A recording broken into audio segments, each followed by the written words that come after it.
Hey everyone, I just filled up at the last gas station. There's no more gas stations as we head north to Otter Rapids, Ontario.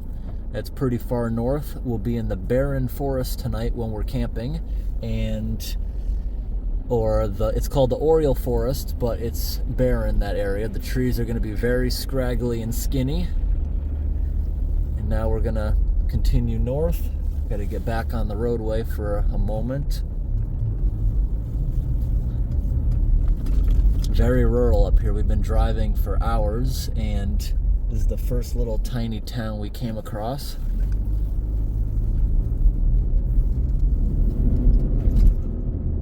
That's a really cool water tower. On the way up here, the giant high-tension power lines coming down from the hydro station down to the cities. A bunch of the giant towers were kind of crooked, and they had stabilizing cables, which was kind of cool to see. It's from all the massive amount of frost heaving. It seems to be very wet up here. Lots of swamps, lots of very swampy trees. All right, everyone, this far north, we no longer have road salt, so we got to keep our speed a little bit slower. The roads are still paved, but salt is not really effective in these temperatures now. We're now at about 16 degrees Fahrenheit, and that's when road salt begins to lose its effectiveness. It doesn't work anymore in these temperatures, so they end up having to put small gravel or sand down to give you traction instead. There's an 80% chance the next 2 days of getting snow, but we're only supposed to pick up an inch each day, so that shouldn't be a problem with getting snowed into any of the logging roads we might be camping on. I'm sure we'll find something. This land does allow you to camp in it. Anyone from the public can come up here in these certain areas. It's really cool how rural it is. We'll probably go now another 2 hours without seeing a single house now that we just left town.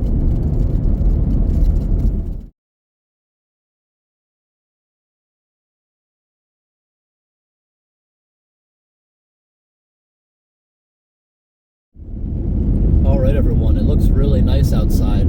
The sun is finally starting to come out. Right here looks like a lot of logging area. Everything's been cut down. And off to the side, you see those giant piles. The logging company pushes all the debris they don't want into big piles, so it's not all over the forest floor, so it doesn't start a forest fire. And I see they replanted the area. You see all the tiny little trees. It looks like a Christmas tree farm growing back. That's pretty cool.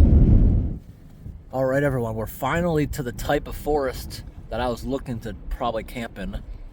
Now that we're in the areas which you'd call barren forest, just take a look at how scraggly the trees are. Pretty swampy, but that's okay. It's frozen. It'd be awesome to camp in a place like this. But if you notice in the background, there's still power lines because they're going to a very, very remote power station, which is hundreds of kilometers away from the power they're sending to a town. But I love how the forest looks now. It's so scraggly. The trees don't get tall because they're in such moist soil, which stunts their growth. The cold stunts their growth. Just taking a look at the tips of these trees, you can tell that every single growing season, most of them only grow an inch or two. In my area, some of the pine trees, if it has a good year of water, they can grow 2 feet. And it's the same exact type of tree. All right, everyone, we have reached a turn we're going to be going down. It's also a plowed road, but not in as great a shape, so I'm hoping that we can find a parking area and maybe we can camp down this road. We're not as far north as I would like to be, but maybe we can just do it here. Look how tall the snowbanks are starting to get. There's actual snow up here, which is cool. So this road hasn't been plowed since it snowed last night, but I'm looking in my rear view mirror. We're only driving through about an inch, so no issue here. And this road, you can tell, even in the summer, barely anyone uses it. You see all the little trees sticking up in the middle of the road? This is probably a rarely used dirt road.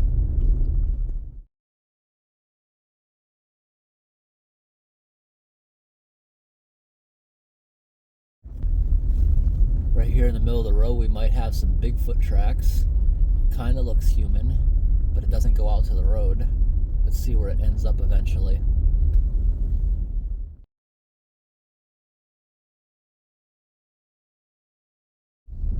So those tracks just off into the woods. Nothing. No sign of a vehicle, snowmobile. They weren't snowshoe tracks. Either Bigfoot or someone with really tall boots. Now this area, I can tell they are definitely getting ready for logging, because this road, I can tell by the things sticking up in the middle, it was recently overgrown, and you see all the scrape marks on the trees.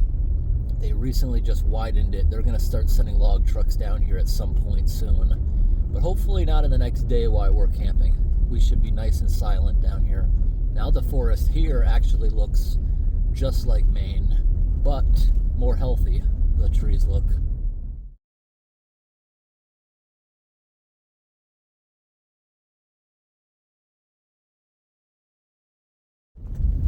Take a look at this area of forest. It's nothing but birch trees. That's really cool. Hopefully we have an area like this where we park so we can get some birch bark to start up a nice fire. Going by an excavator. That's a good sign that there'll be people out on this road probably tomorrow, Monday. We're still continuing down this road. We have now, the sign just said, gone 11 kilometers from the main road down this road, which you can still see little sticks and stuff sticking out of it, meaning it was just recently opened. Well, actually, this is the end of the road. So we have the option of camping here or camping at that last spot. Maybe we'll just check out this spot and maybe go look at that one more time, because I can't continue now. The snow in the woods now, I'm estimating, is probably 2 feet deep, and we're definitely not going beyond this. Looks like there might be a culvert or a waterway right there, though, right up ahead. I think I might get out for a second and look at that. About 2 inches of snow on the road. Let's see how deep it gets if we come up here. I can see definitely a couple snowmobiles have been up here. Not today, though. And the snow's actually not that bad. There's probably 2 feet on the ground, but just like southern Ontario, northern Ontario here also went through a bunch of temperature fluctuations over the past couple of weeks. Gets up a little above freezing, a little below freezing. Every day it melts it a little bit, refreezes it, so we're walking on like a really hard crust. It's almost 1 in the afternoon, so we have another 4-5 hours of daylight. So yes, there's probably definitely a culvert here, but the snow is so deep. There's the culvert. Looking at that half moon, it's probably a 4-foot diameter. The other side got some animal prints. Don't know what they could be. If we zoom down, you can see some rapids flowing. Nice. Let's get back on the road. I think that other spot is probably the better option to camp at. That first little cut in. So we're driving back down this road again. Maybe we'll turn around again. I'm trying to look for any little spot in the road that looks a little bit wider where we could just pull over and for the night, but leave enough space where a log truck could pass, because it would be kind of cool to camp in the dense forest. There's also tons of dead branches we can break off these pine trees and put in our little stove. So on the way back, we saw the Bigfoot tracks again. Although it's not Bigfoot, I could see where it climbed over the snowbank. It was a moose, definitely moose tracks. They were just dragging their hooves in the snow, so it looked more like big human footprints, just drag marks. Definitely big hoof prints. That was a moose just dragging its hooves. And I think by the hoof marks it was going this way. Yes, definitely going this way by the way it's dragging. Right here, looks like the moose took a pee. Wow, it's very dehydrated. Do you see how orange that looks? It looks like orange juice, literally.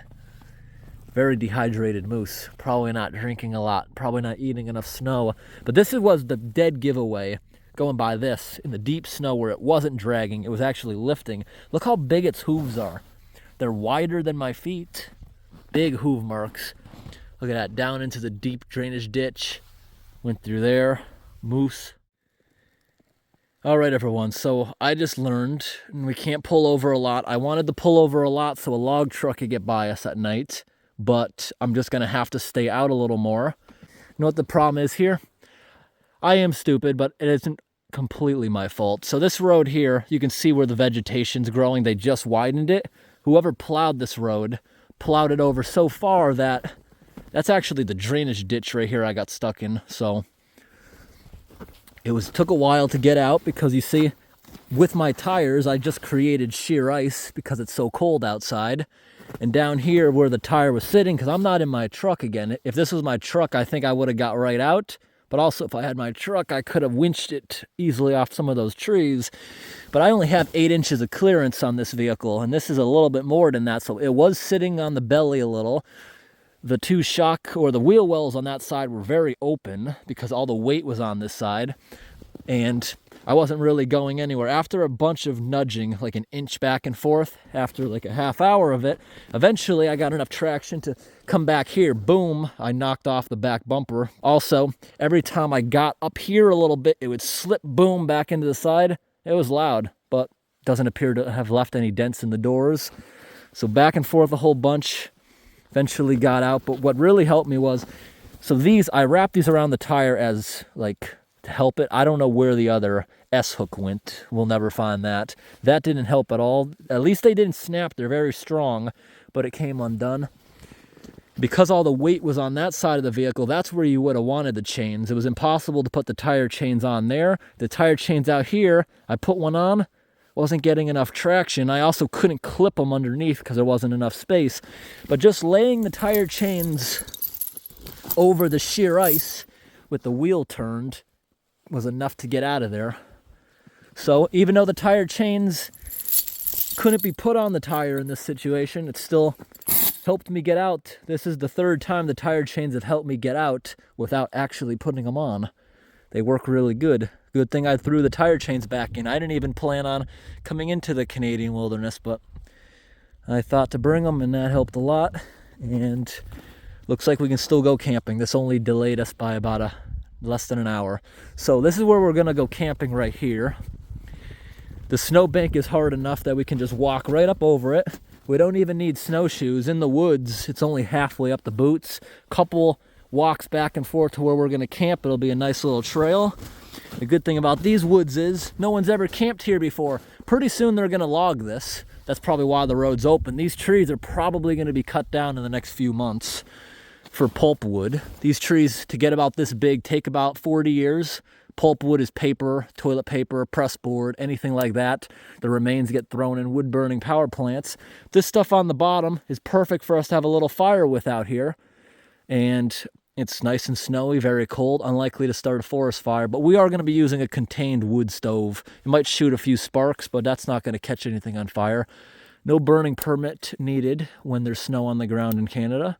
So right here, see if it's like a nice little path. We're going to walk out there like 5 minutes, and we're going to set up a little camp. We got a hot tent, so we'll just break a ton of this stuff off.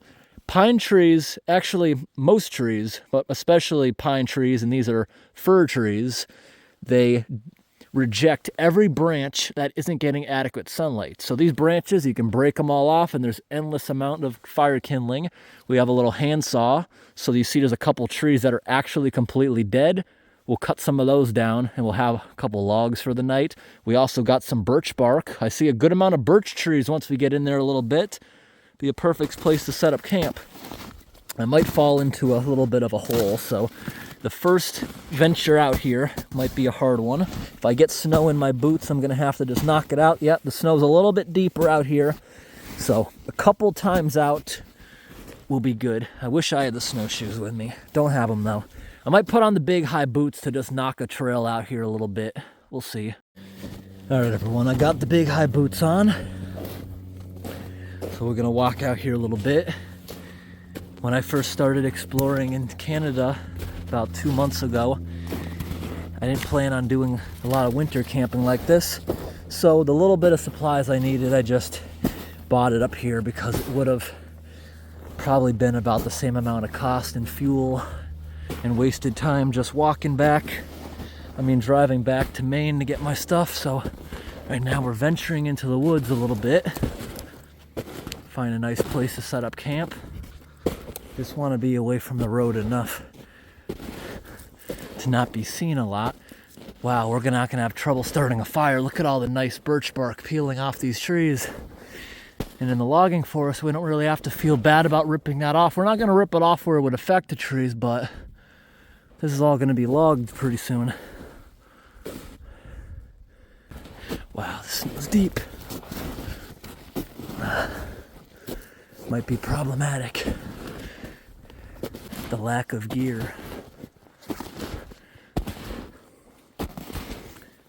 This looks like a good spot to set up tent. I don't know what these lumps are, but this is a good open area. We can just see the road a little bit. Out on a road like this where no one even travels down it except the couple employees will be left alone tonight. Looks like baby moose tracks.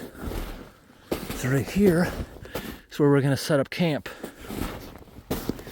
Just gonna trample a lot like this, marching a whole bunch, flattening out the area where we'll set up camp.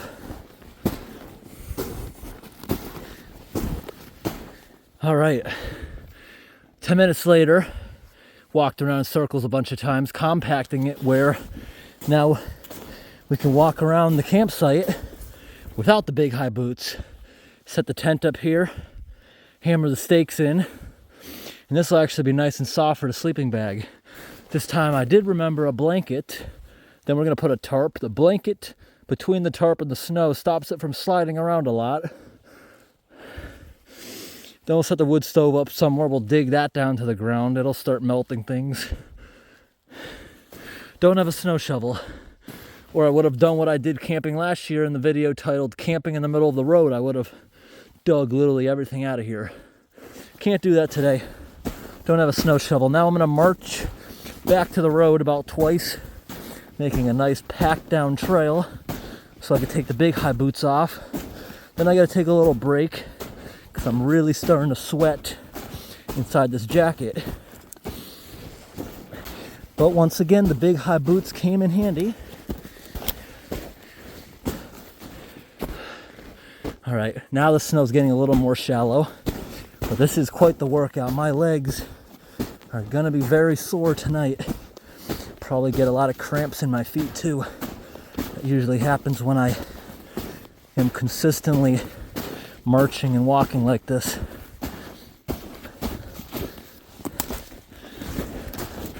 The trail will improve though. I'm losing steam already. So I got my gloves, I got my saw. Just bought that saw at the store on the way up here. I'm just gonna cut a nice heavy log, and that can be used as a hammer. I've had to do that before. We're gonna try to empty the campsite a little bit more of snow so we can like shovel it out like a dog with our front paws and heavy gloves. We'll try to shovel out now that it's kind of broken down. But now the trail that I marched is good enough to walk on with the small boots. A couple more passes down the trail. It'll be nice and packed.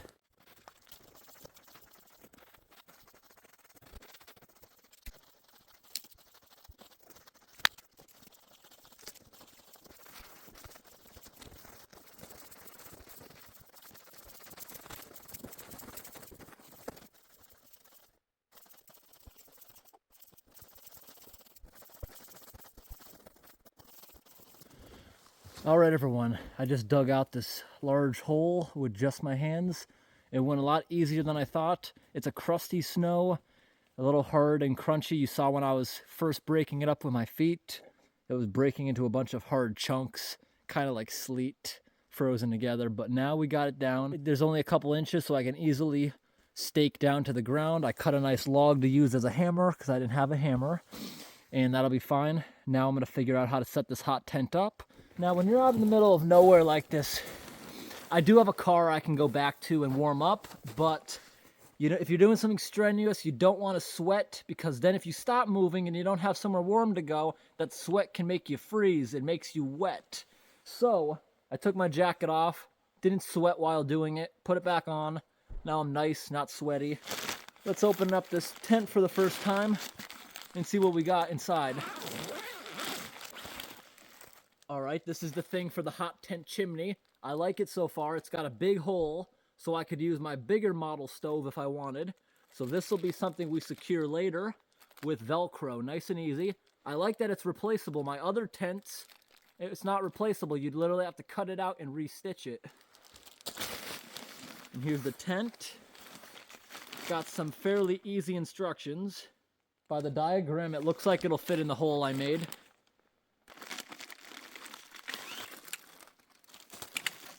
One pole holds up the middle of the tent. Nice and easy to set up. So this is how tall our tent will be. I think that's taller than my other ones. Hopefully the footprint's not too big, or I'm gonna have to dig more. Wow, was able to jam that right in the ground, right into the nice soft moss.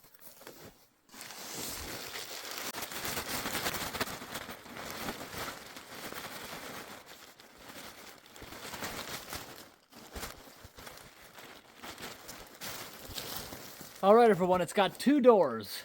One door will be right here where the trail is. It's got a back door, and it's got a cover over where the chimney pipe comes out, so you can also use it if you wanted without a hot tent, just a gas heater, or in the summertime.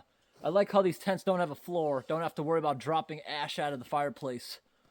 So now, get the stakes, and let's stretch it out. Got nice black stakes, easy to find in the snow, with some red ropes, and it's even got some fluorescent on them. So it's got reflectors on the rope. It's also got stabilizing cables with the same reflective in them. So you'll see them at night walking around with a headlamp. Let's see if we can get this to fit where I dug out.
I wanted to show this earlier, the figure on there.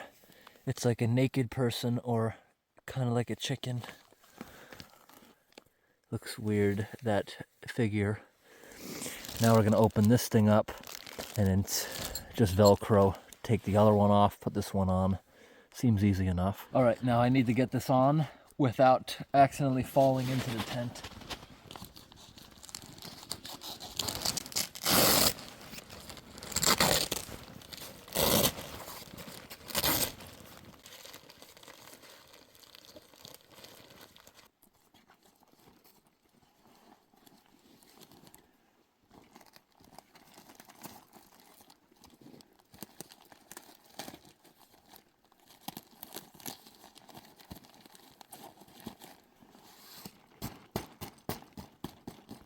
Good enough, it won't be raining tonight. All right, everyone, we're gonna go look inside the tent for the first time. So we didn't have a big enough area to actually spread this out. I would have had to cut down a bunch of these little trees to get that area. There's not too many spaces out here, although it has been logged before by the looks of it. Now we got the guide wires set up, and that's helping give us more space in there and straighten it out. So now we got the stove. We're gonna bring the stove inside the tent. Inside, yep, there's definitely enough space. We'll set the stove up there. Wow, it smells so new in here. And this middle pole, it's a little crooked, but we can't move it now because the snowpack around it's too deep. There's enough space.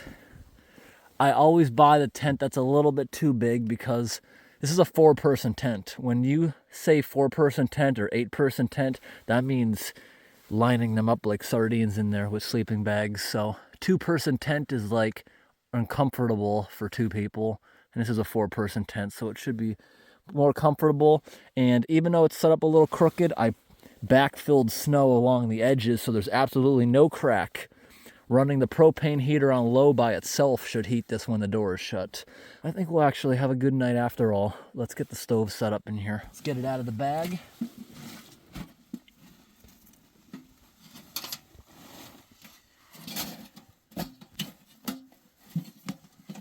Set up the legs. Once again, we don't need these for this camp. Poker stick. Chimney cap, it's not a spark arrestor. Spark arrestor would be like a screen. In my experience, they do snuff the fire. It causes smoke to come back down. But if you're using them in the summer, you need a spark arrestor because this pine forest, you can easily burn it down if it's hot. No chance of that today. Now we got the stove pipes. Some are bigger than others so they can fit inside of each other. This one looks big. There we go. Nice. That was the big one. Where we want it. Good. Nice.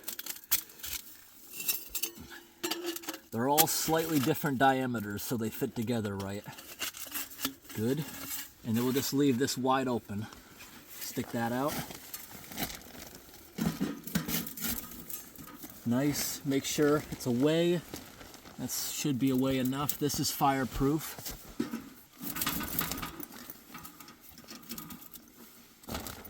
And that seems to be good enough. Just got to clean my hands off a little bit. Good. Not using any of that poker stick. Now let's go look for a little bit of firewood. All right, everyone. We got all this birch bark right here. Very thin birch bark. It'll burn like tissue paper. It'll heat up real fast, get everything else burning. See, just peeling this stuff off of the living tree won't hurt it unless you actually cut and really rip it off. This stuff here is naturally shedding off the tree, and it can be easily grabbed. Look at it all. Nice. We need more. We'll come out and grab more. There's hundreds of these trees shedding right now. And look at this. Thicker piece. It was already curled up off the tree. Perfect. And there's plenty more, but this is probably all we need to start one fire. So this saw right here, it works really good as a machete.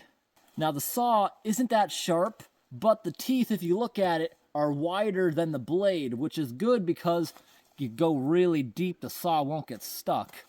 But it is not as sharp as I expected, but it's decent enough. It'll help us. We're not going to rely on the stove overnight. This kind of stove is for cooking. It burns really fast, really hot. Not an overnight stove.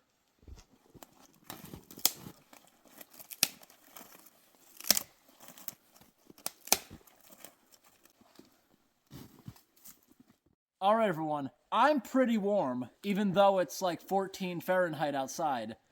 But my fingers, not so much. I'm trying to do a lot of physical stuff, get blood pumping there. The rest of my body's fine. I'm going to swing, break every branch off this tree, and just pick them up off the ground. I think that'll be faster. And when we're in there with the fire, I can snap them in there. Let's see how this works.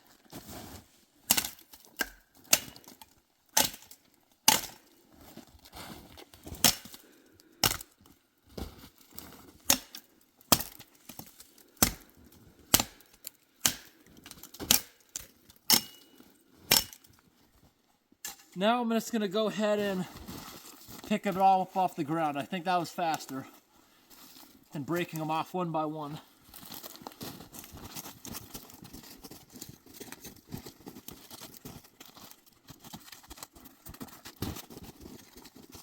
All right, everyone. I'm going to do this to a couple more trees, and we should have a couple hours worth of wood just to cook our dinner.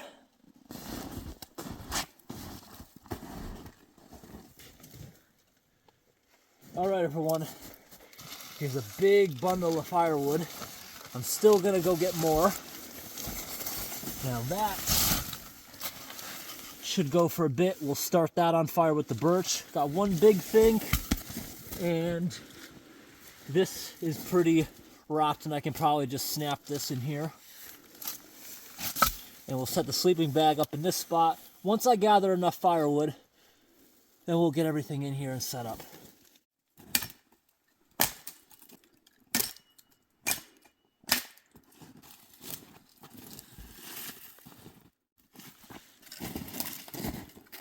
All right, everyone. I think we got enough firewood for tonight to make some food, heat up some food.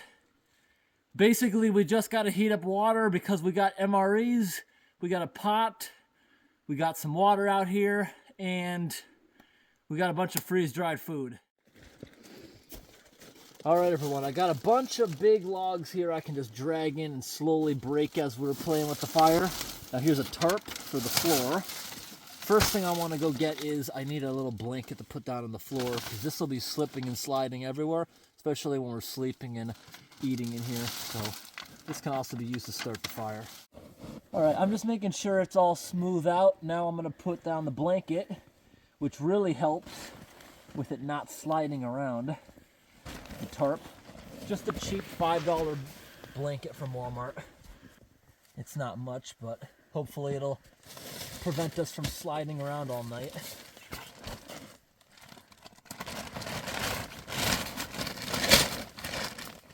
We'll keep the sleeping bag rolled up until tonight because we'll probably have to get snow off this from in and out for a bit. All right, everyone. This is a box of camera equipment. I'll stuff all this in the corners once I get everything in here. We're each going to have an MRE tonight. We got water in here too. This is a box of camera stuff. Toothbrushes, toothpaste, gloves, a new propane tank, propane heater. There's a pot, clocks, thermometers, so we can monitor how cold it actually gets out here tonight. Here's a sleeping bag. Stuff that back in the corner. Tripod. And we can leave the couple things associated with the tent outside. Tonight, it's only supposed to snow a coating to an inch. Tomorrow, another coating to an inch. So not enough in the forecast to get snowed in. And we're only about 5 kilometers away from the main road. Now, when I say main road, it's paved, but I don't think a single person's going to go down this road. No one's gone down it in the past 24 hours since that snow fell. All right, everyone, we got our clock. You see it's about 4:15 in the afternoon. Got about another hour before the sun goes down this time of year. And if we look at that, inside the tent, we're at -9 Celsius. And it's going to get probably much, much colder. We'll have the outside thermometer we're going to leave out there, and we'll see what happens. All right, everyone. So I just made a little hole with my knife in the tree, sticking a little stick in there. And I'm going to hang my thermometer on that. And just like when you tap a tree, that hole will heal right up if they don't happen to log this. But I'm pretty sure this entire section of forest is about to be cut down because the trees are at the right size to become pulpwood. And that means anything from press board, particle board, paper, butt napkins, anything like that. All right, everyone, I got this thing sturdy in the ground. And this thing doesn't get hot. It won't melt itself out and tip over. In fact, this will get cold and actually help freeze itself to the ground. Right, there's the stabilizer. Let's get that screwed on. Nice and tight, so it doesn't tip over. And this entire thing has a tip over sensor. If I knock the whole tank over, this will shut off. Could still start a fire. It stays glowing red for quite a few seconds, 30 seconds or so afterwards. On low. Put the gas on. Now let's get heat. Nice. We'll start on high. If it gets too hot, we'll cool it down. Then we'll start the wood stove in just a little bit. Throw that off back in the corner. Remember, it's about -9 Celsius inside the tent. Let's see if we can get it above freezing. I think it will, especially after I shut the door. All right, we got the heater going good. And see this strap right here? This helped drag this thing out here. The chicken bag broke. So we're gonna go ahead and have dinner. We're gonna start the wood stove up. After dinner, we're gonna grab the car. We're gonna go on a whole bunch of neighboring logging roads, go back out to the main road, find other logging roads, drive around for a few hours. Maybe we'll see some moose. Just like us, moose do not like walking through deep snow. It takes a lot of energy. It's a pain in the butt. They trip over things, so they much rather walk in the plowed roads in the winter. So maybe we'll see some moose. We saw 2 the other day. We just saw fresh moose tracks since it snowed in this road. And this far north, there's not many people, so seems like we might have a chance of seeing moose. All right, everyone, we're gonna get the wood stove started now. We'll straighten that out. We got the fireproof gloves so we can touch it when it's nice and hot and make sure this thing does well. It'll melt a place down after a little bit. Look at this.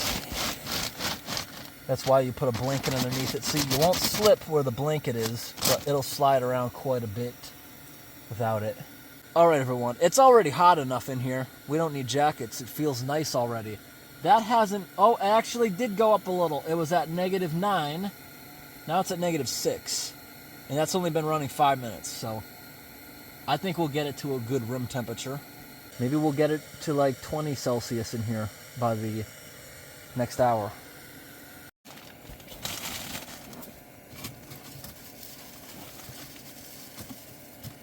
A little bit of birch bark. Gonna save some of that for in the morning, although there's so much outside, you could just grab more. Now, when that first starts up, it'll make thick black smoke outside.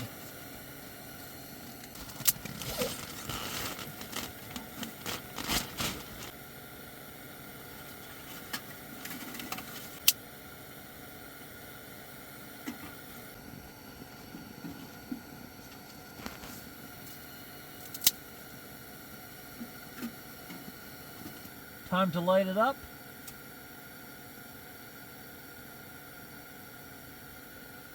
And that birch bark should keep it going. It should get all that stuff burning. In the meantime, I'm going to keep breaking things, throwing them in there, get it going hot. Now this fire is going to need constant attention because I don't have much big stuff to throw in there. All right, it's going. Hopefully it doesn't go out. Oh, there we go. The birch bark's catching. Hopefully there's enough birch to get that wood going. If not, I can go outside and venture for more.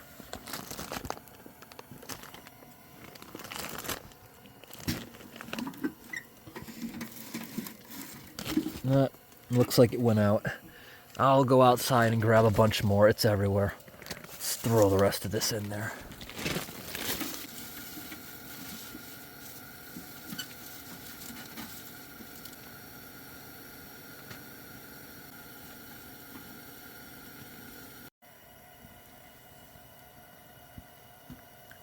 All right, there's a lot of birch. I'm hoping that catches and doesn't go out again. I'm gonna leave it cracked. I'm gonna go outside and get some more birch bark. Hopefully that keeps burning and we can go outside. All right, everyone. We're outside the tent and we got the smoke going. Hopefully that doesn't go out before it gets dark. I'm gonna venture for some more birch bark. It's venting nicely. There's no smoke coming in. Let's go grab some off of some of these. These ones got a bunch of birch bark.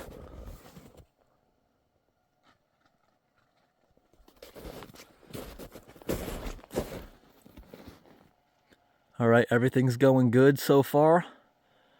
The gas heater's actually working very well. It's very hot in there. Once we have the stove, we'll probably shut that off.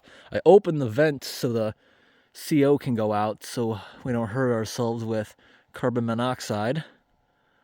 The stove's going good, venting nicely. Is the fire still going in there? A little bit, yeah. All right, I'm gonna get some more birch bark out here. That tree's very big compared to the rest. All right, everyone, I got a ton of birch in here now. It's got flames, but that's completely birch bark. None of the wood is actually caught yet. There's a bunch more in there. Hopefully it'll start catching. All the smoke is going up the chimney, which is good. Let's take a look at the chimney status. Look up at the chimney. Smoking nicely. It's now snowing once again. We should pick up like an inch or two tonight, they say. Zip that back up.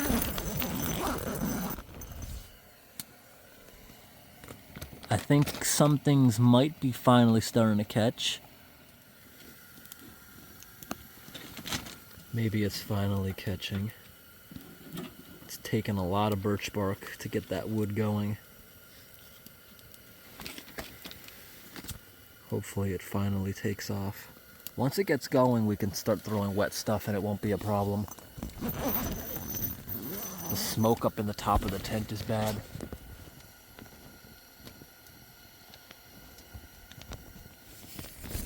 Now I think it's finally on fire. Yep, some of that wood is actually burning, along with some birch. Hopefully it keeps going.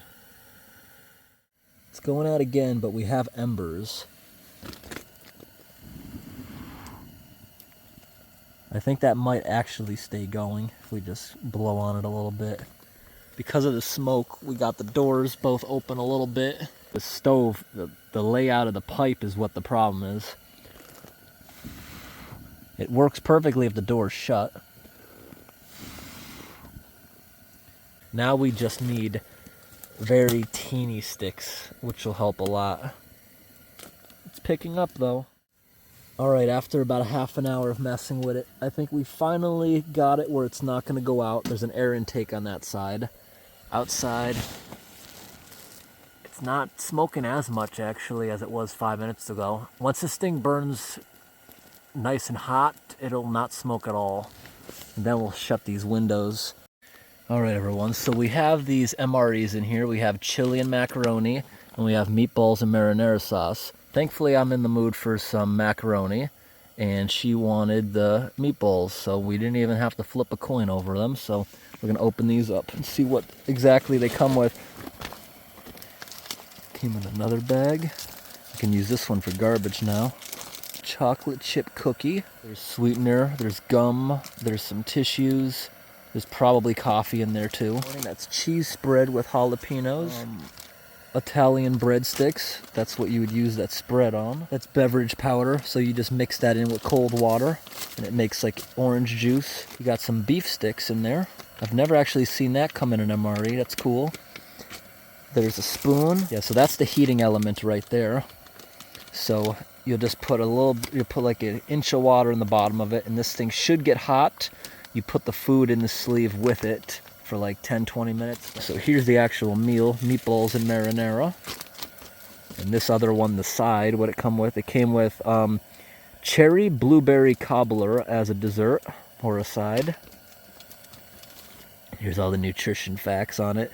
Usually military food and camping food is very fattening, so you can survive the cold nights. Just taking a look at it. Calories, actually not as much as I would think. The meatball meal is only 130 calories in a pouch, and the cobbler is 45 calories. Wow, the MRE is actually a lot less calories than I thought it would be. Alright, the fire, we got some good hot coals in there, but the flame is starting to die out. Gonna go kick that around a little bit, try to get some of the wood over there where the coals are. And I'll throw a couple more things in there. Just keep it burning as we go. Not being reliable today, the fireplace. So we got that. Alright everyone, we're gonna see what mine came with now. So I also got an orange beverage, good for vitamin C supplements. I think I got another cookie. My cookie is a lemon poppy seed pound cake. Wow, mine is a lot more calories, 280. Here's my macaroni and chili. I got regular crackers, no, vegetable crackers in mine. I also got beef sticks, that's cool. I got Twizzlers, spoon.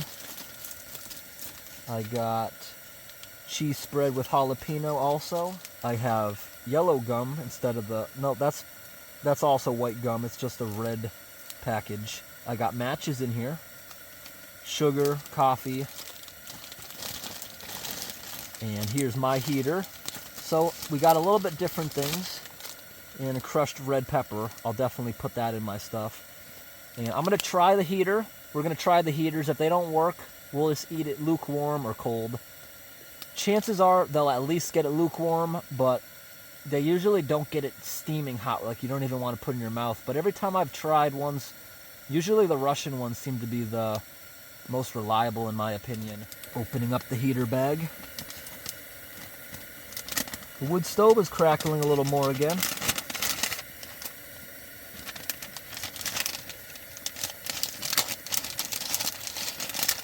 Alright, got that in there. Now you don't want to overfill it. If you overfill it, it won't heat properly. Be very careful to not overfill it.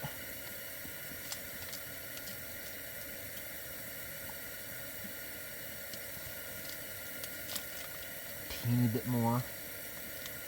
Alright, right to the line. Close it up.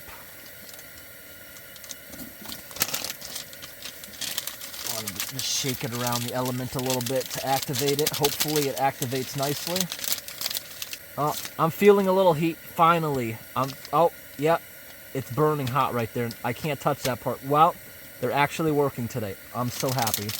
And you want to just fold over the top like this and lean it against some surface at an angle like that. Gonna leave it there for maybe the next 10-20 minutes, and hopefully it gets it warm. Let's see how mine's doing. All right, yeah, still too hot to touch on the back. That's a good sign. Every section of the element is too hot to leave my hand on for more than a second, so hopefully that does well. Leave that off to the side, and we'll revisit that in maybe 10-20 minutes. All right, everyone, I just threw a little more in the fire. Now I want to see what the beef sticks look like while that's still heating up. Oh, it's just one beef stick. So the military put it in Mylar because Mylar preserves food a lot longer. One time, I forget what it was called. I think it said breakfast bar or something. I opened it. It was a Pop-Tart. They just put it in this because it makes it last longer. So this is what we got. Beef stick. It says teriyaki beef stick. Let's give that a try.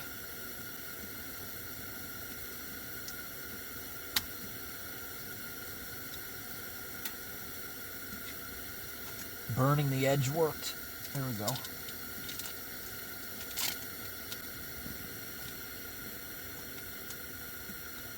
It's really soft, like a stick of butter. I didn't expect that.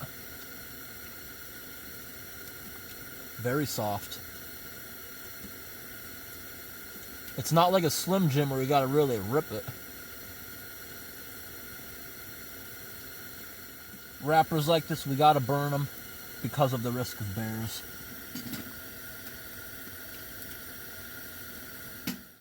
Alright everyone, now I'm trying the lemon poppy seed pound cake. It's really good.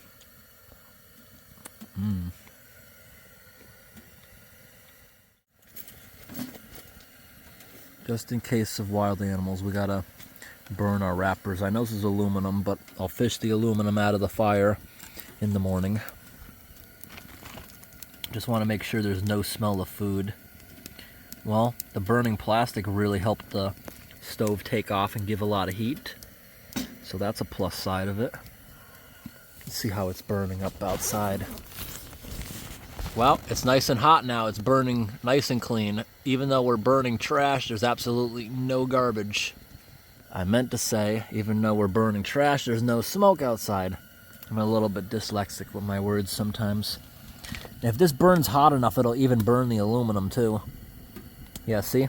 It's just leaving the aluminum foil behind, but burning the plastic outards, just so a bear doesn't smell them. Alright everyone, I'm just moving them around to make sure the heat is evenly distributed. I had them stacked like this against each other, then I did this for a little bit. The heating elements are still nice and hot, amazingly. So I'm just stirring them a little. We'll put them back over there for maybe another 10-20 minutes. As long as the heating elements still go. These heating elements are going a good long time. Nice. We'll actually have warm food, I think. I'm going to put them back over here. stir it again in like 10 minutes. Then maybe we can eat.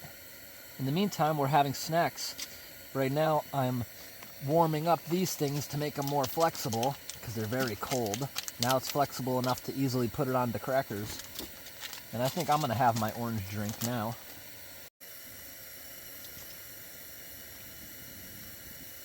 There we go. That caught nicely by blowing on it. I'm going to open this up. I'm just going to put like half the water, it says, so it's nice, strong, and potent.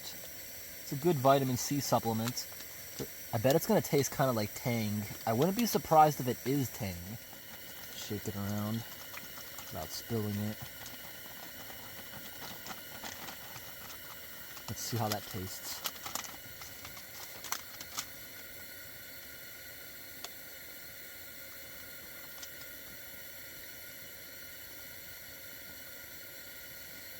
It does not taste like Tang. It's actually pretty bitter. I don't think they really add sugar in it, but I'll drink it because I think it's good for me. Vitamin C. Ooh. That is sour. I just got some of it in my mouth that's unmixed. The fire is still hot enough. I don't think it's going to go out, but it's not burning efficiently anymore. Got a lot of smoke going on right now. These are still, heating elements are still going nice and hot, so we're going to leave those heating while we have some crackers and breadsticks now. Gonna try some cheese and jalapeno sauce on the breadsticks. See how they taste. Alright, I'll try the first one. I really like the jalapeno. Not too spicy. It's getting a little spicy now. The aftertaste is spicy. Now the fire just started erupting.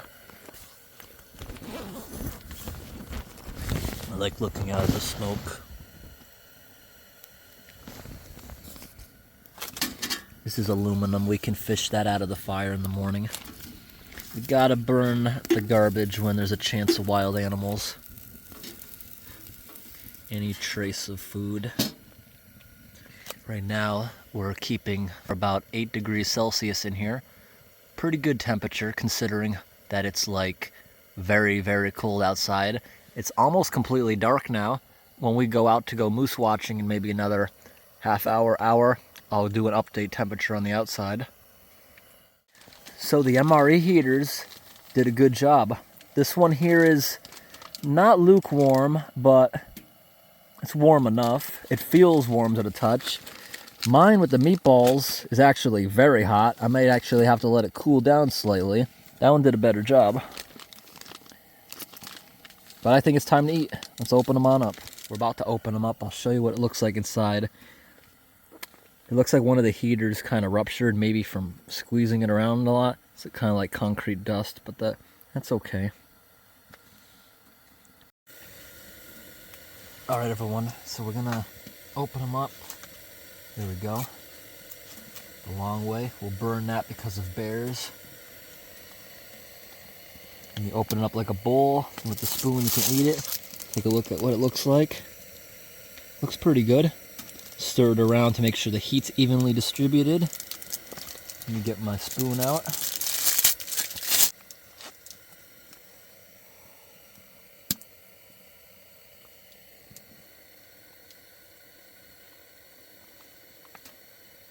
Definitely better than eating it cold or frozen. It's like, you see it steaming. It's not warm enough to burn me, but it is pretty hot. Gotta stir it around. That bite was actually cold. Gotta evenly distribute it. Then we gotta burn the wrappers later because there is a possibility of bears. Not likely, but possible. I'll show on the screen about where we're camping, or exactly where we're camping on the map. Alright, now let's see what yours looks like. Meatballs and marinara sauce. It looks more yellow on camera, but in real life it's more red. Mix it around.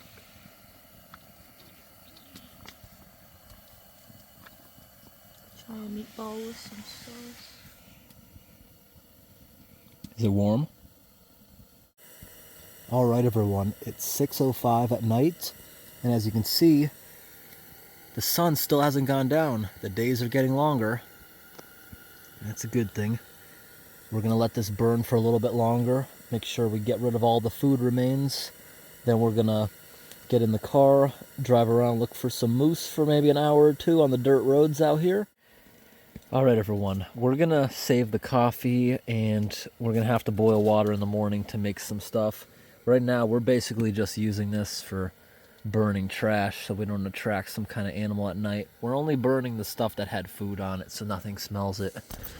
Right now, we just got it going again up outside. Oh, well, we got a good amount of smoke coming out of the chimney. Nice thick smoke. So we got rid of the trash a while ago. I'm just trying to run it really hot to make sure there's no residue in there. It's been a challenge all night keeping this thing burning. And I think it's because this stuff is covered in lichen, moss, reindeer moss. And I think that stuff is very wet on the branches. I think that's why we're having such trouble keeping this thing burning. This is also the coldest camp I think I've done all season. In here, it's amazing that we're keeping it at 46 degrees Fahrenheit, 8 degrees Celsius, when outside that is very, very cold. It's only been dark for maybe an hour and the temperature plunged. You saw earlier it was negative 10 Celsius. Now we're down to about negative 28 Celsius. So this is the coldest camp we've done all year so far, and it's only 6:30. I can't imagine how cold it's going to be in another 12 hours. So this wood, it's dry, but you saw, even though it's been dead for years, as I was snapping it, it wasn't snapping easy like it was super dry. It's because of everything growing on the wood here. And back at my house, we don't have all the lichen and stuff on it. The trees, the forest up here is a little bit different, more like a swamp. So in here, even though we got hot coals in there, you keep blowing at it. The new stuff you keep throwing on top just keeps continuing having issues to catch. So what do you think? Will this firebox be burned down completely when we get back? Or is it going to be out with all the wood still in it? It's okay regardless. I just wanted to get it hot, just to make sure there was no more trash in there. In the morning, I'll fish out all the aluminum foil. Then we'll start up and we'll make breakfast. Tomorrow morning, we don't need to burn any trash because we'll just take it with us. No risk of animals finding us in the middle of the night like this. We're going to go out now and look for moose for a bit. And we're going to shut this heater off. We're going to close the door on the camp.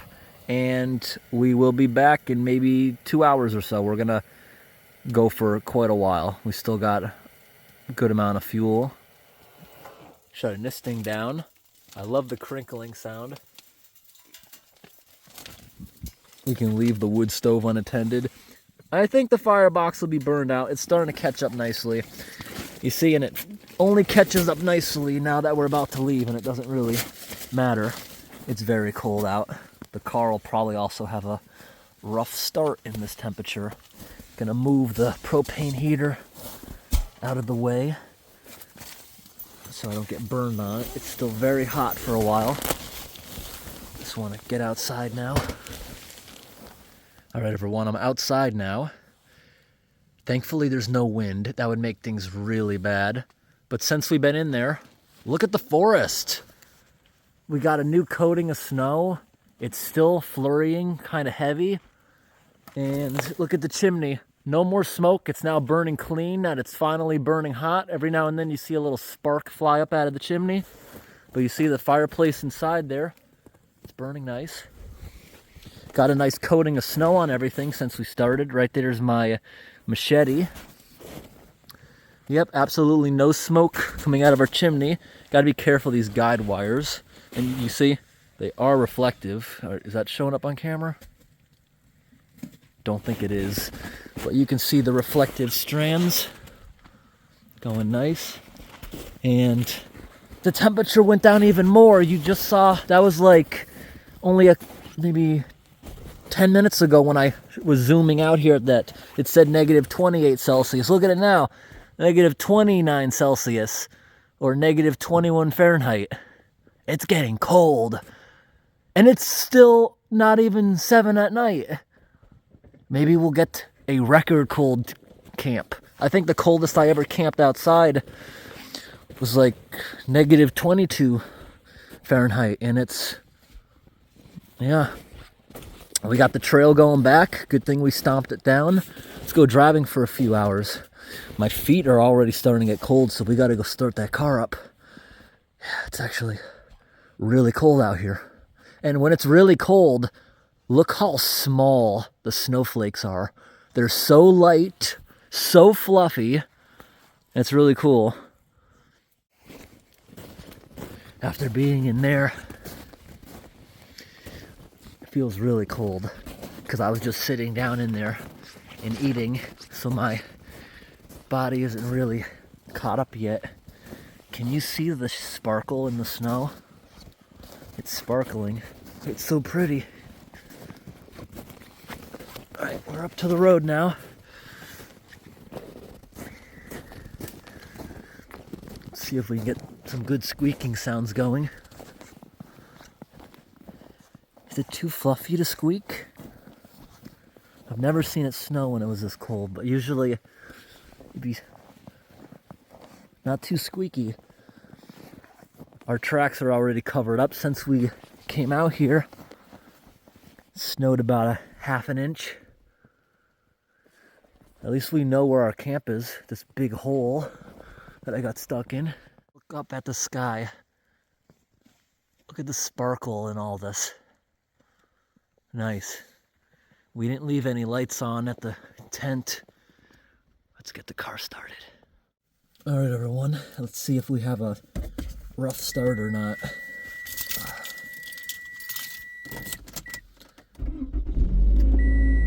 Maybe it was still warm. That started nicely. Oops. Wasn't a lot of snow, but my door's open slightly. Got a little bit in the door. Let's go look for some moose. Maybe it's too cold for them. All right, everyone. Let's turn it around. Go back towards the dead end before we head out into the road. I feel like moose would more likely be on this. Listen to the sound of the squeak of the tires.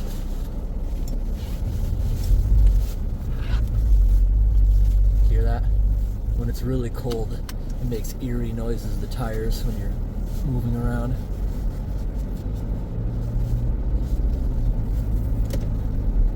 High beam doesn't do much of anything, see? Not really. Don't have off-road lights on this car. I guess it shows up good enough without off-road lights. Everything's illuminating and reflecting off the white snow. Hopefully we can see a moose. I'll make an extended version of this video as a vlog that I'll post separately, so I don't make this video too long. Listen to these noises in the snow. Shut all the fans off so it's nice and quiet. Hear that eerie noise? That's just turning the wheel. Driving slow. I like these creaking sounds in the... It only sounds like that when it's real cold. Spun the tire a little bit.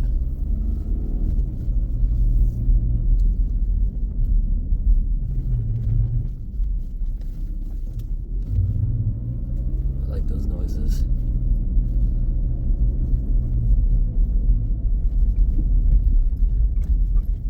So this is where we... No, that's not where we were gonna park. I thought that was a bad idea in case a tractor trailer needed that to make it around the corner. So where was the place that we were gonna park? I don't think it's that far away. This is already getting a little far away.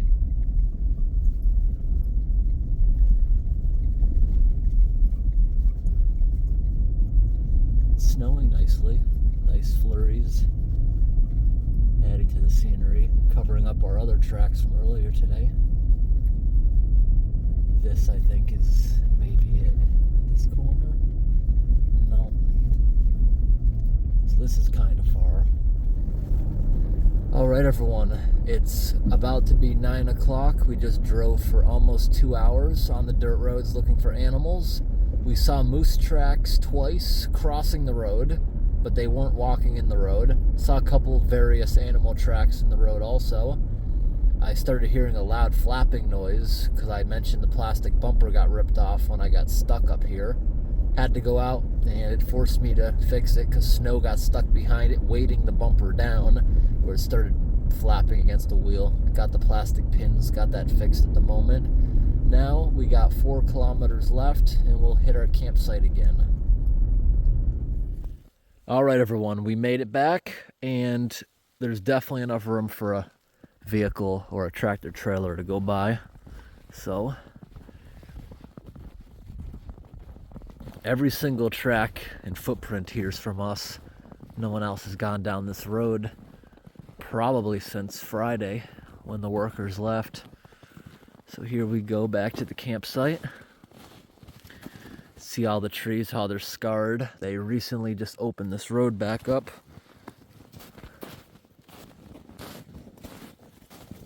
And back to the camp. The wood stove is most certainly burned out after 2 hours. We'll start the gas heater up, just run that all night with the vents on the top of the tent open. Now that I've been driving and doing stuff, it doesn't feel nearly as cold anymore. Still lightly snowing.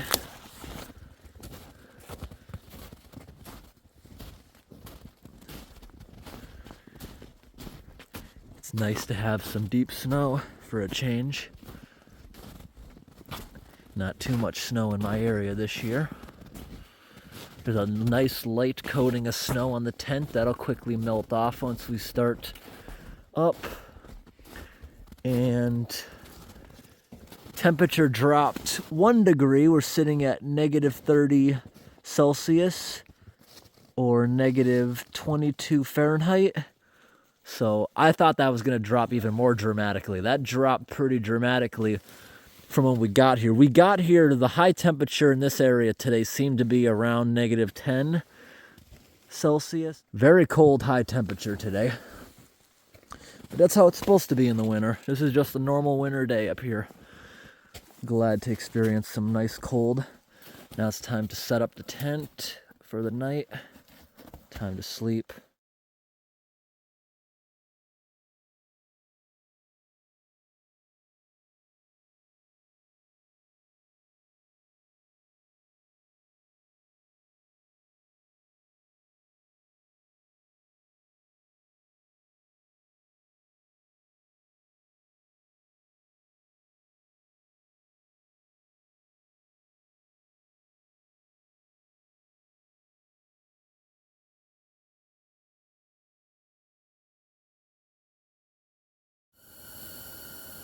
All right, everyone, it's time for us to go to sleep. The stovepipe is now cold, so I went ahead and put the thermometer on that with a zip tie. Now we're going to go ahead and sleep. We're going to leave this heater running. We're going to leave the door cracked, and we're going to leave the vents up top open so that gas won't build up in here.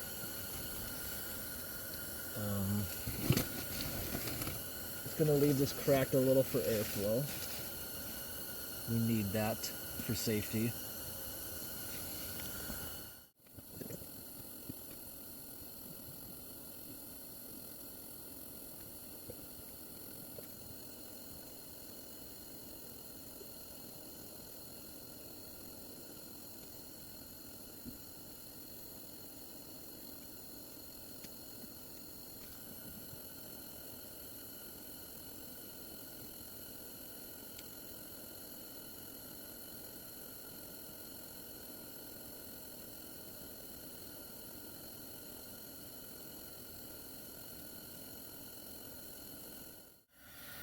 Good morning, everyone.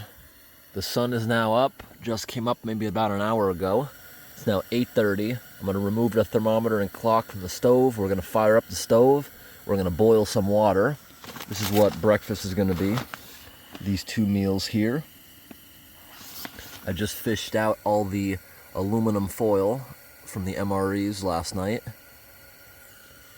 We have enough wood and birch bark, I think, to start up a fire. I can go outside and grab more. Once these have water in them, I'll let them sit for like 20 minutes. It'll take for them to cook up because they have to soften up their freeze-dried food, but then they'll be pretty good. Then we have the coffee from both MREs. I'm gonna pour water into a little pot, boil that together, have some coffee in here, and then after breakfast, we'll start cleaning up. It got down really cold last night, the coldest I ever saw outside. You may have saw me get up in the time lapse a few times, had to pee twice, and I got up to look at the thermometer outside. Thermometer outside, the coldest I ever saw it was negative 33 Celsius. We'll take a look at that once we get the stove going and stuff. Go out and look at the clock. So right here, this tank, it's frozen to the ground. Oh, and accidentally shut it off. All right, gotta restart it now. We'll get that thing going in a second.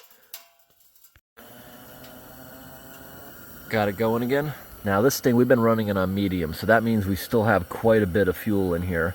This thing on high can run 14 hours, so this thing will run a lot longer. Now, right now, that's about head level of where I'm sitting, the temperature. And it maintained that same temperature just about all night long. Didn't fluctuate once because we're in a tent. It's got the same amount of ventilation. I left the bottom of the door open a little bit so airflow can come in, airflow can leave through the top. Make sure that no carbon monoxide builds up. This thing is cold. Right in front of this thing, it's not exactly in front of it, not cold. Up here, this pipe is a little bit uncomfortable to touch. That's how hot it is, how much heat is building up in the top of the teepee. If I stand up, it's uncomfortably hot up there. Would not be surprised if up there would probably get us around there, just standing up in the dome. All right, we're about to light the stove up this morning. Got some birch bark in there. Now, I don't know if the wood is gonna cooperate this morning. Last night, it didn't do very well because of all the growth on the wood. It's very wet and damp. Even if I rip this stuff off, the wood is damp. That's why it was kind of bendy and not snapping off the tree if it didn't have that type of growth. So now we're gonna try to get this going, try to throw some bigger stuff on there. Just enough heat to, we gotta heat this thing up to a boil to make that food, heat up to a boil again to make coffee, and that's all we need the wood stove for this morning. Just hopefully I can get that going. Now the heater running all night, look, it melted out the floor. We got some nice moss here growing. Got some ferns. There's a tiny pine tree here somewhere. Nice. We got a nice forest floor with growth, a whole bunch of leaves and stuff. So if we melted this whole floor, we'd have a very nice stuff to sit on. It's not going to turn to mud because we're in the middle of the woods, unlike when we were camping on the farm in the last video. It was all mud and stuff from excavators going back and forth. And this thing is about to burn out. This wood is not good at all. So maybe we could just have a birch bark fire because that's pretty oily. I can go grab a ton of that and hopefully cook food with it. Trying it again. I just stepped outside and I remembered last night I dragged over this stuff which doesn't have that growth all over it. And this is so dry, I'm going to crack this up and bring that in there. That might work. Get the firebox hot enough to burn that other stuff. Yeah, this thing went out again with that garbage wood. So now we're going to try this stuff, which is very dry, with some birch bark. Let's try it again with a bunch of that dry stuff. Hopefully that birch this time will be able to catch all these tiny dry pieces that aren't covered in lichen. Take a look at how hot the temperature got up here. 110 Fahrenheit up in the roof like that. So now this thing, the really tiny twigs I brought in, they took off really nice, but were they enough to catch anything else? I see some hot embers in the back. Some of the big stuff, it is actually burning. That's not birch. I'm hoping that spreads without going out. We're just gonna leave that alone back there. Maybe try to jam a couple more sticks in there around that. But the entire stove is too hot to touch, so that's a good sign. That'll help dry out some more stuff. All right, that got a little bit of flame. I'm gonna run outside and try to get some more stuff. All right, everyone, so we do have a little bit of hot coals in the back there. There's a little bit of flame burning on these bigger sticks, but is it enough to keep it going? I don't know. So I went outside, got a bunch more of this really small stuff, which is not the evergreen trees. It doesn't have that lichen all over it. Very dry and crunchy. Throw that in there, hoping to make enough heat to catch more stuff in there. Then I brought a couple of these bigger pieces, which look like they're birch. Throw some of those on top, which are dry and brittle. Hopefully this will all start catching.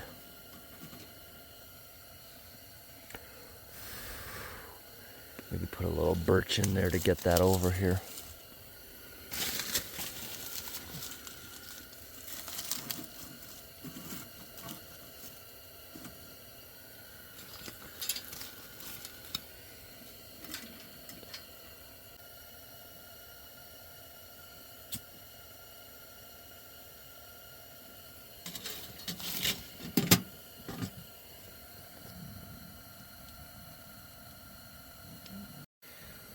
Despite the problems with the fire all morning, the water's actually steaming. Not hot enough yet, but it's actually steaming. In the past 2 hours of the sun being up, we went up in temperature fast. We're now at negative 20 Celsius instead of negative 33 like before the sun came up. The forest is beautiful. That new coating of snow. Yep, we only picked up about 1 inch of snow last night. All right, everyone, we're finally starting to get some hot coals. We're now mainly burning dry birch instead of the balsam fir trees that are covered in that moss and lichen, which are making them wet. So this is finally starting to boil. We're gonna give that a while until it starts bubbling. Then we'll add it into our stuff. And I just separated all the coffee related stuff so we can mix that up in one pot.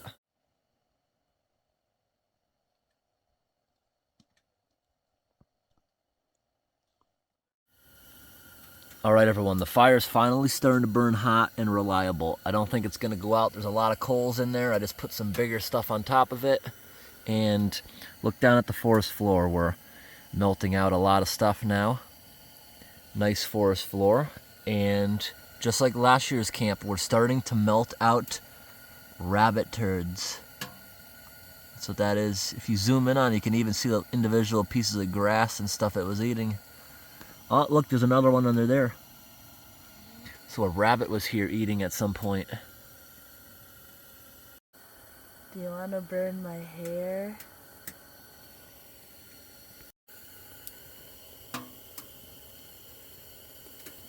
Ooh! That's not gonna smell pleasant. All right, this wood stove is going reliably now. I just added more big stuff and it's already catching. Still waiting for that to start boiling. It's slow going with the low quality wood that we can find. Now we're gonna see what the blueberry cobbler looks like. Yeah, it's kind of like pie filling, but it's been really cold out, especially on the floor. The ice water has turned to slush from being near the edge of the tent overnight. It's so cold outside. Now, we finally got some good embers, but still, the fire is not burning as hot as we would like, and that pan has been on there for definitely an hour or so now. Not getting any hotter. I touch it. I shouldn't be able to leave my finger in there a couple seconds before it becomes uncomfortable, but it is warm enough, so I think we're going to try making the food now. We can't just keep waiting all day like this. And I have made freeze-dried food before. Old military meals used to come with freeze-dried food that you had to add water. When I did some reviews of ones that were like 30 years old, they cooked up fine. So I think this will be fine. We'll just leave it in there for like 20 minutes, then eat. Then I'll put some more water on there and make coffee, because that's the perfect temperature for instant coffee. That doesn't have to get too hot. All right, everyone, I'm gonna open these things up. Here's what the pasta Alfredo looks like inside before we start cooking it. And here's the creamy chicken, pasta and chicken. Take a look at that. We got to remove that packet from there also. All right, everyone. Now we're going to try pouring this evenly into both of these.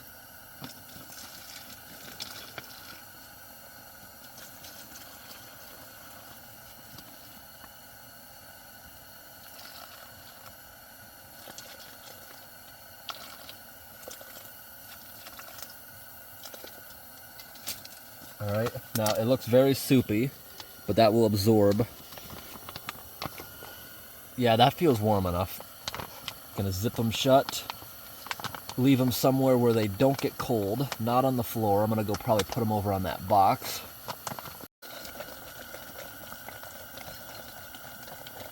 Yeah, I think this is gonna work well. They're actually a little bit too hot to hold the bottom of for too long. We're gonna put them off to the side, not on the ground because that'll cool it down. And look at that, the fire finally starts catching up now that we don't need it. But I'm gonna make some coffee now with the pot once again. So we'll just leave these over here for now. Now this is gonna be coffee. I'm only gonna fill it about halfway. That's about 2 cups of coffee. That pot is 4 cups full. So that'll boil or heat up a little bit faster. And we should have coffee in maybe 20 minutes. All right, everyone. Now I gotta pick up, this is all the aluminum foil I fished out of the fire this morning from last night. We'll just dump this when we pass by the next gas station.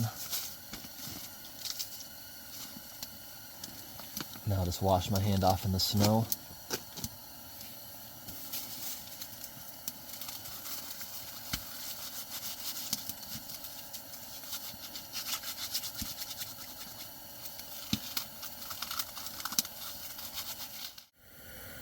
All right, everyone, the coffee water is almost about hot enough to make it. I'm gonna head outside to take a quick poop break. Then I think our freeze-dried food will be done.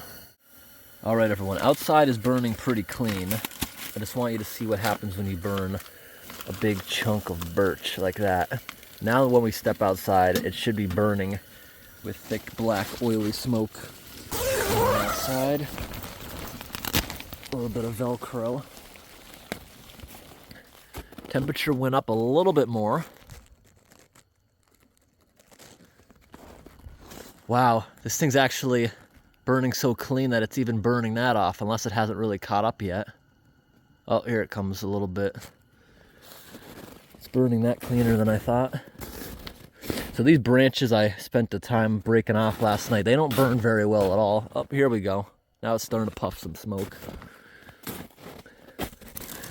Just look at the amount of birch at this campsite. This campsite was really good for that. But most of the stuff doesn't burn. This forest looks like it is very wet and cool, even in the summertime. Yeah, that stove is burning very efficiently now. I'm surprised it burned that off so clean. Usually it'll make thick black smoke for like 30 seconds. Not this time. We're doing very good with this camp. Here's what they look like inside. Very steamy, so I'll have to zoom in a little bit. Other one. They're about the same, except the one I have has extra vegetables added to it, looks like. Made the whole tent smell like garlic when we opened them up. Now it's time to make some coffee. All right, they're very tasty. We're using the MRE spoon. So the pasta, everything cooked up nice, the vegetables, except personally, I don't think the chicken's cooked enough. It's a little bit stiff or crunchy in the center, but I don't mind. I'm hungry, I'm gonna eat it anyways. Take a look at the ice buildup on the door. Now it's time for some coffee. I actually want stronger coffee, so we're gonna dump out a little of that. There we go. Because it really is not that much instant coffee it came with. Dump that one in. Dump that one in. I didn't even touch it. The fire just started roaring while I was opening these up. Right here we have non-dairy creamers. 1, 2. One of the MREs came with Splenda sweetener, artificial, and one of them came with 1 sugar packet. Got a spoon. Stir that around. I can actually take it off the stove. I want to put it in the snow. I want it to cool down a little bit before I drink it. But now I can stir it, make sure it stirs in nice. Look at that. A nice cup of hot coffee. That's probably still enough to fill 2 small coffee cups.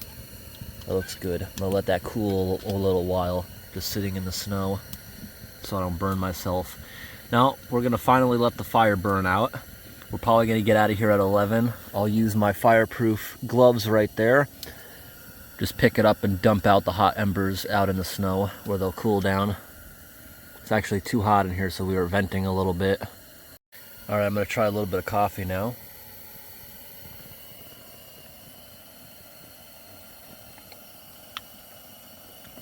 Still a little bit too hot. Somehow it actually tastes like mocha coffee, like there's a little bit of chocolate in it somehow. A scoop. Wash out that coffee residue.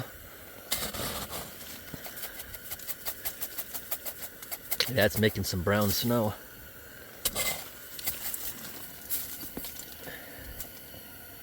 Clean enough. Leave it on there to dry for a minute. I'm gonna throw some birch bark in the stove again. Burning this stuff is always fun. Let's see if we can make a big poof of smoke outside. That should combust fairly quickly. Yep, there's already a little bit of flame in there to catch it. Let's run outside and take a look. Nope, even with all that birch bark, it's just burning too efficient. You can see the smoke it is black, but it's not like in our last camping video where it was really thick where you couldn't see through it. It was like coming out of a steam train the last time we threw a big clump in like that. Steam train is taking off. Well, that's what happens when you put a piece of birch bark in there. It burns dirty and it smells like diesel because it's so oily. It'll do that for a few minutes.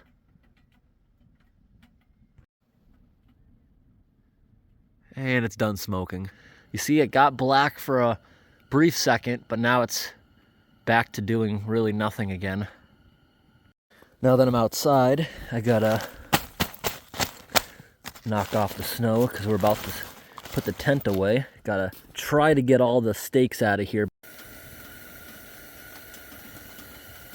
Yeah, that's already out. Now you can hear the crackling of the stove rapidly cooling down after that heat. All right, everyone, we're starting to dismantle camp. I'm about to roll up the sleeping bag. Got all the camera gear away. This I'll leave running as a little heating station because it's still very, very cold outside. We're probably not going to get anywhere near the freezing mark for the high this far north. The stove is good as out, so I'm going to pick that up with the welder's gloves and just dump it outside, and then it'll cool down fast. Because this, can't even touch that. I'll disassemble that in a moment with the gloves. First I want to roll up this sleeping bag.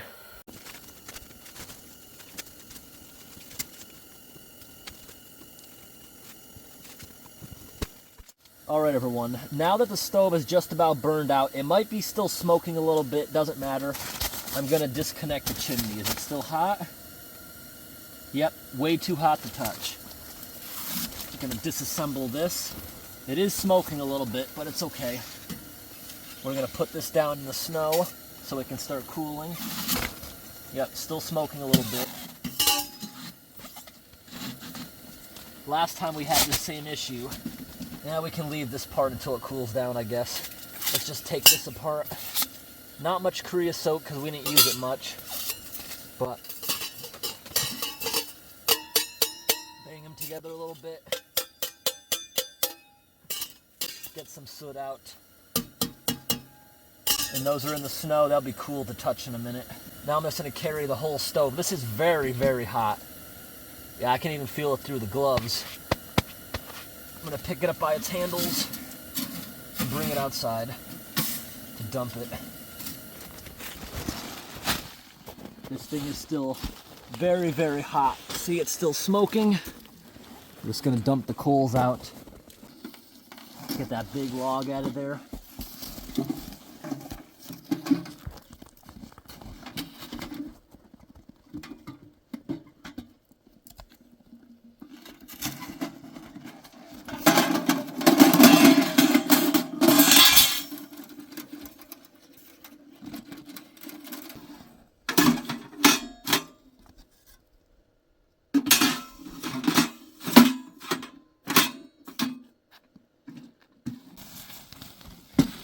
There we go. Nice and fast. All right, everyone. The window's a little bit sooty, but that can easily be wiped off with a napkin next use. Now I gotta figure out the pipes. Some are bigger than others. The small ones fit into the big ones, like that. Nice. Nope. Nope. Nope. There we go. And these ones, I believe, sit in there separately. Only 2 of them go together like that.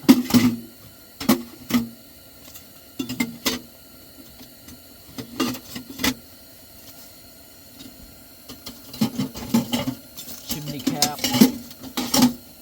Elbows.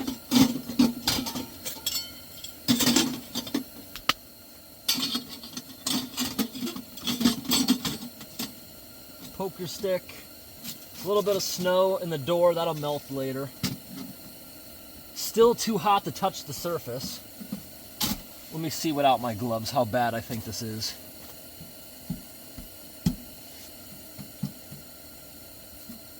The sides are okay, just a little bit hot, but the top, because it's very thick, is scalding hot. Can't touch it for more than a split second. But that's okay. We can still put it in the bag. The sides have cooled down. The sides are very thin sheet metal. The top is actually thick gauge. Yeah, I can pick it up. Put it in here.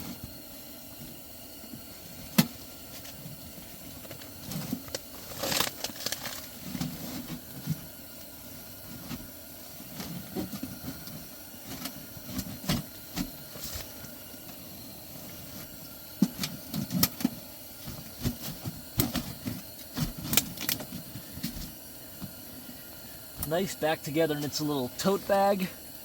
Put the gloves down inside. And the only thing hot is the top. So it's okay to pick it up. We're not going to burn anything. And we'll go bring it to the car. Alright everyone, I just got the tarp folded up. Now this is frozen to the ground. You put a blanket underneath the tarp to keep it from sliding around. But our body heat has made this froze to the bottom. And I think it's going to be kind of satisfying peeling it off. Let's look at this. Up. Makes kind of a cool noise. And this thing's soaked. Ew, we melted down and crushed a rabbit poop. Well, this will definitely have to be washed when we get back. It's okay, I'll fold it up into a little something. Alright, now I'm going to shut the heater off, let this cool down so I can put it back in its box. These things take maybe 10 minutes to cool down, even in these temperatures. Listen to it crackling as it cools down. You can even see, as it's crackling, little pieces of the metal are falling off. Alright everyone, now I'm going to show you a time lapse of me taking the tent down. Now we got to untie a whole bunch of knots of these stabilizing cables first. So that'll take a little bit of time.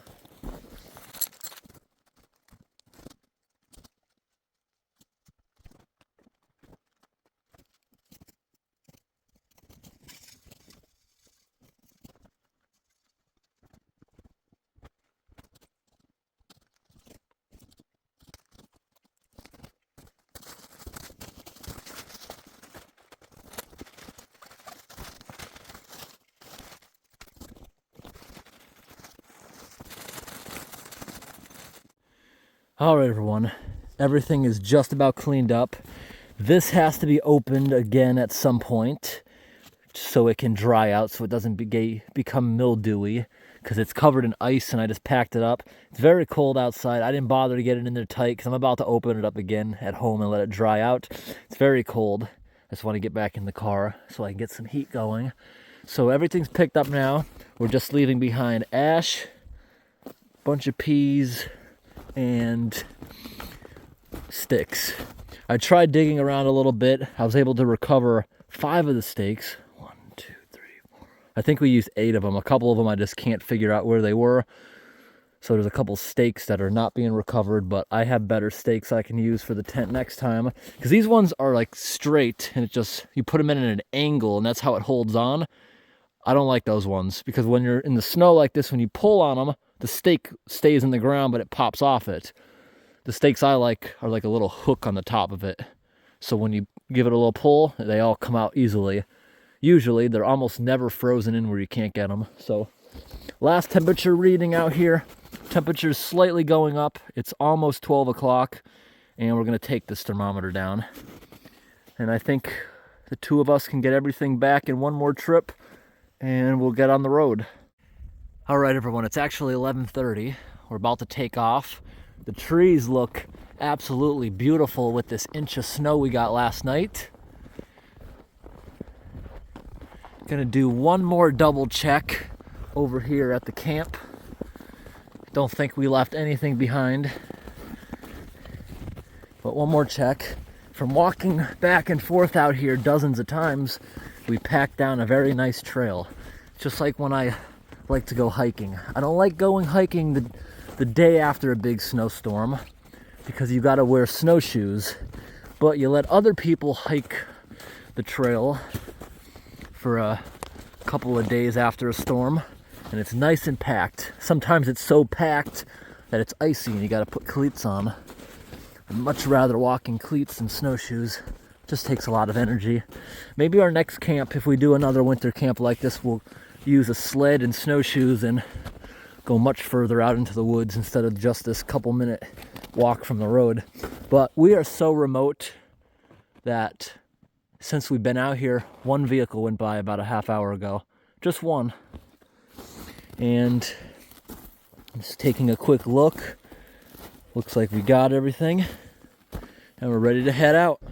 All right, everyone, it's time to get out of here. The car just idled for about 1 minute. And I'm in here recording my mileage, and even the digital display on the car is a little bit laggy because it's so cold. Oh, the wheels were frozen a little bit. I can hear how cold it is with the snow creaking. I love that. Also, the wheel wells of the car are completely jammed with snow. If I turn the wheel all the way, am I gonna crunch any of it? Nope. But they're pretty filled in, the wheel wells, just from driving last night looking for moose. We might be pretty up here at the top of this hill. Looks it. Oh, here comes a vehicle. Second vehicle of the day. Oh, this is the plow. This is who's plowing the road. This is going to be cool to see. So it was a grader after all, doing 2 lanes at a time. Okay, we'll pull over, and this will be cool to see him go by us.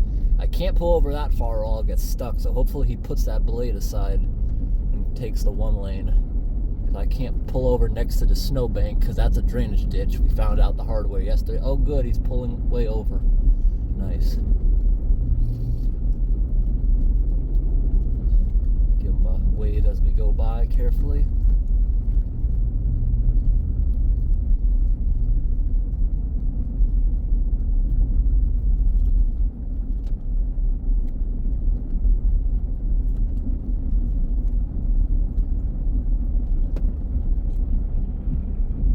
That's cool.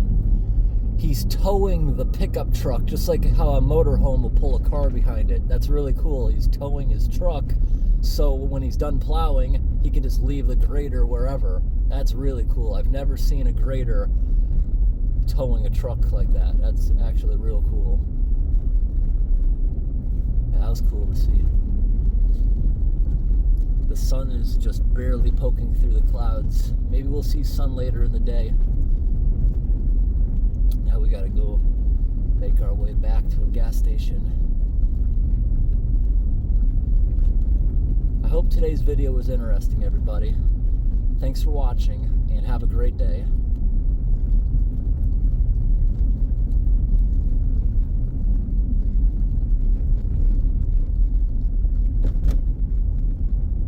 I think I just saw that bright yellow moose pea smear still in the road.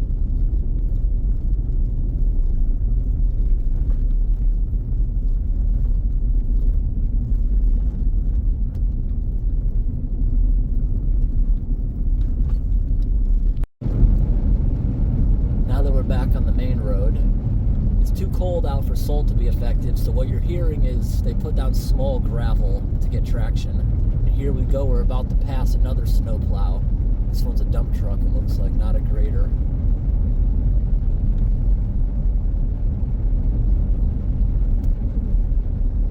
This is cool, look how much it's pushing off the road. Ooh, big pebble right in the windshield. Actually, when I first bought this vehicle used, I had to replace the windshield because there were so many little nicks on it. I assume it was owned by someone who liked to follow too close to tractor trailers or something. And I actually had to replace the windshield. The nicks were so bad. When the sun would come out, it was just so distracting. There were so many little nicks and dings all over it. It's beautiful out here. We probably won't see another vehicle for an hour, even on the main road. This road is paved. I can see the yellow line briefly in the middle. But last night we drove for an hour out and an hour back looking for moose. We didn't pass a single other house. There's nothing out here.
There are so many frost heaving signs as we're out here.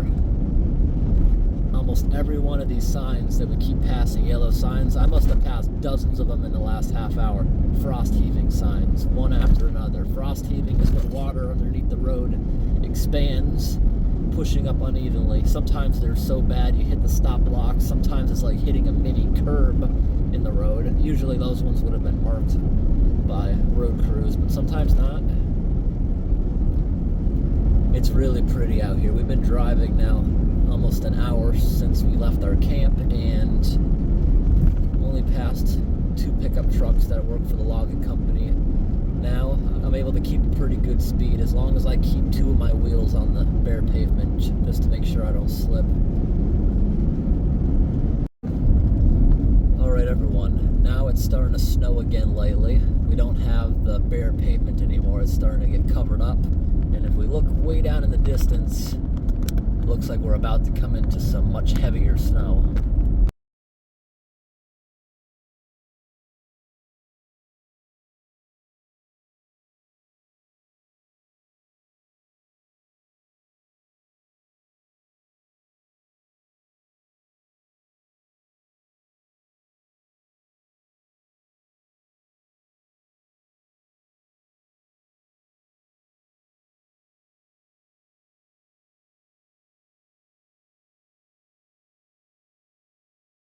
Here's what I was mentioning earlier. You see how they have some temporary stabilizing cables holding this tower? This tower is very crooked compared to the others.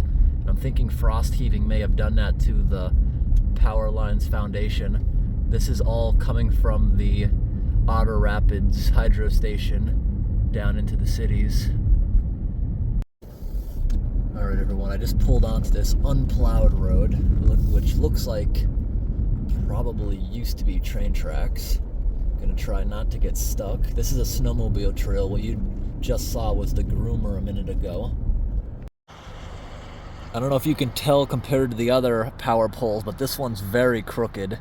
You see they got the stabilizers holding it. Oftentimes you'll see cables like this holding up normal wooden power poles, but not in this case. This thing's foundations have been disturbed by frost heaving. Hopefully I don't get stuck here. I'm gonna turn around on the snowmobile trail where that groomer just went, because I know it's very hard here. Straight ahead it looks like that's definitely old train tracks. Now I'm on the snowmobile trail that groomer was just on. Let's see if I can get back to the road without getting stuck. All right.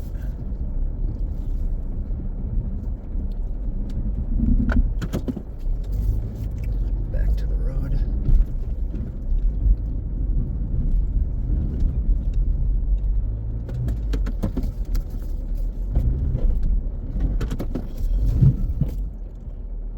I gotta shut off traction control, put on 4-wheel drive. That'll help.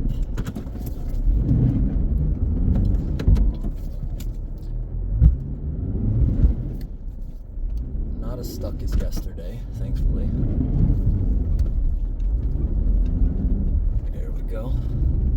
With this vehicle, it has 4-wheel drive. It's very good off-road, but unlike my truck, it's the clearance it lacks. No one's coming. Gotta get up here. If I stop, I probably will get stuck. And there's where the train tracks used to continue back in the day, but obviously they graded the road much higher. Let's see if we can find more crooked power poles. Here's another one that's kind of crooked compared to the rest. All right, everyone, this one here is also very crooked, and they're holding it up with these cables, and there's a machine that just plowed around it. If we zoom in way down here, you can see the machine that's out plowing all of this, plowing around all the bases of these poles so they can make repairs, it looks like. Interesting. I've never seen these large structures like this get kind of uprooted by frost heaving. Very cool. Alright everyone, thank you for watching to the end of today's video. I just want to show you exactly where we were camping. This plot on the map you're seeing is where I was able to take these screenshots when we got back to a signal. It was slightly further north towards Hudson's Bay. Hudson's Bay is that big body of water you're seeing at the top of the screen, which is part of the ocean. And right here where I'm pointing the arrow is about where we were camping. It's a place called Otter's Rapids. We could have continued further north on the ice roads right to Hudson's Bay. I found out that it's not passable usually in the summertime, only in the winter when it's completely frozen. You can use the roads going all the way to the bay. Maybe we'll do that again sometime, maybe next winter. And I just want to show you a few other things around the area, like this really cool train bridge out in the middle of nowhere. That was also very interesting to see. And here's a close-up screenshot of Otter Rapids. This is the hydroelectric dam location where you see all those big power lines coming back into the cities. So we camped pretty close to Otter Rapids, didn't go any further, didn't know if we'd hit another gas station or not. I didn't even think that the ice roads were a thing, because when you click it into Google Maps, it says, oops, can't find a way there. It's because the roads usually don't go there. It's ice roads, and it appears some of the ice roads actually go up the river. Maybe sometime in the future I kind of want to continue to Hudson's Bay and maybe stay in this town. This town here, in the summer you can only go to, it appears, by airplane, and maybe there's other ways to get there, like very off-road trails. We'll see. It's a cool little town. It's got everything you need there. Probably very, very expensive to truck things out there. Most of their supplies got to come in on an airplane or on the ice road, so bet that's a lot more expensive, because even the Walmart in Timmins, Ontario, was pretty expensive, because everything's got to be trucked there. A lot of their produce comes from the United States, and It's just further away, more money. That's why the prices go up the further you are away. And here's a scary face when I was looking in northern Canada. It's an island. It just looks like a scary face. I thought that was kind of funny. But I just wanted to show a little bit of the area. Maybe in the future we'll explore more of northern Canada. Maybe in the summertime a little bit when the roads are thawed out. They're probably got a lot of beaver issues up there as far as the logging roads. Traveling on some of the logging roads that were frozen, I just saw beaver lodge after beaver lodge. I bet they have a lot of issues like that, probably more than Maine. And I hope today's video was interesting, everyone. Thanks for sticking to the end, and thanks for watching. Have a great night.